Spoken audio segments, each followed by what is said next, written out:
बेटी और बेटी के बीच के फर्क को मिटाने के लिए हरियाणा सरकार लगातार प्रयासरत है और तरह तरह की योजनाएं भी चला रही है ताकि प्रदेश में बेटियों का भविष्य बेहतर हो सके।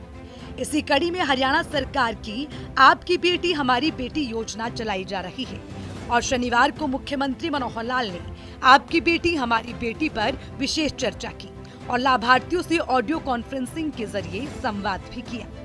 बेटियों को आगे बढ़ाने के लिए समय समय पर उनकी जो पढ़ाई की फीस है वो भी हमने माफ़ की है। ITI में पढ़ते समय लड़कियों को प्रतिमाह वजीफा ये भी दिया जाता है और बेटियों के 150 किलोमीटर दूरी तक रोडवेज की बसों में मुफ्त यात्रा ये सुविधा भी दी गई है। 211 विशेष महिला बसें पढ़ाई में जाने के लिए छापसू योजना में छात्रा परिवहन सुरक्षा इस योजना में भी हम चला रहे हैं। हम BPL परिवारों की किशोरी और महिलाओं को मुफ्त में सैनिटरी पैड उपलब्ध करवाने के लिए महिला किशोरी सम्मान योजना ये भी हमने उसमें लागू किया है। इस प्रकार से कामकाजी महिलाएं उनके नन्हे बच्चों को चाहे वो प्राइवेट नौकरी करती हैं उनके लिए भी 6 साल तक के बच्चों को 8 से 10 घंटे प्रतिदिन क्रच की व्यवस्था भी कराई गई है। तो इस प्रकार से प्रदेश के अंदर बेटियों का सम्मान बढ़े, बेटी हमारी बेटों से पीछे नहीं है, इस प्रकार की योजना में हरियाणा जो है अपना स्थान बनाया है। तो आज मैं इस अवसर पर हमारी बेटी आपकी बेटी हमारी बेटी इसके अंतर्गत जो बेटियों को लाभ मिला है 21,000 रुपया जिन बेटियों के नाम से जमा कराया है उनके माता पिता से आज मैं बात कर रहा हूं। निश्चित रूप से इसके लिए मैं आपको बहुत बहुत धन्यवाद भी करता हूं, आपको शुभकामना भी देता हूं। मैं बहुत बहुत आपका धन्यवाद करता हूं। सरकार ने आपकी बेटी हमारी बेटी स्कीम को साल 2015 में शुरू किया था।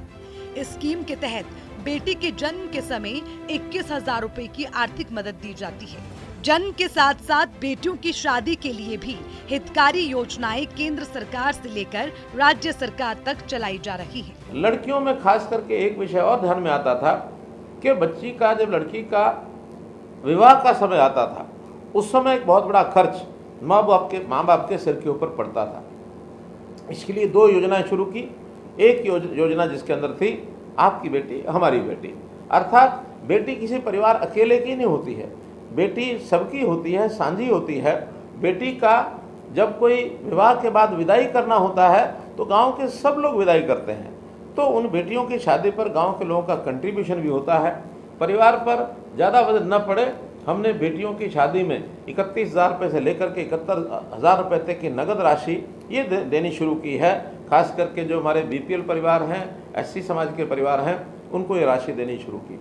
और बेटी के जन्म के समय ही हमने भारतीय जीवन निगम बीमा उनको कहा कि आप एक इंश्योरेंस हमारा बेटी के नाम से करिए ताकि बेटी की शादी के समय उसको 1 लाख रुपए की सहायता हो जाए। तो हमने हर बेटी के जन्म के समय खास करके अनुसूचित जाति की जो हमारी बेटियां थी उनकी पहली बेटी के समय ही 21,000 रुपया और एक मुश्त दे करके उनके नाम से बीमा कराया। और जो बाकी समाज है उनके सबके दूसरे और तीसरी बेटी के समय हमने 21,000 रुपया ये सब जमा कराना शुरू किया। अर्थात अनुसूचित जाति की हर बेटी के जन्म के समय 21,000 रुपया और बाकी जो समाज है उनके दूसरी और तीसरी बेटी के जन्म के समय 21,000 रुपया ये बैंकों में जमा कराया है।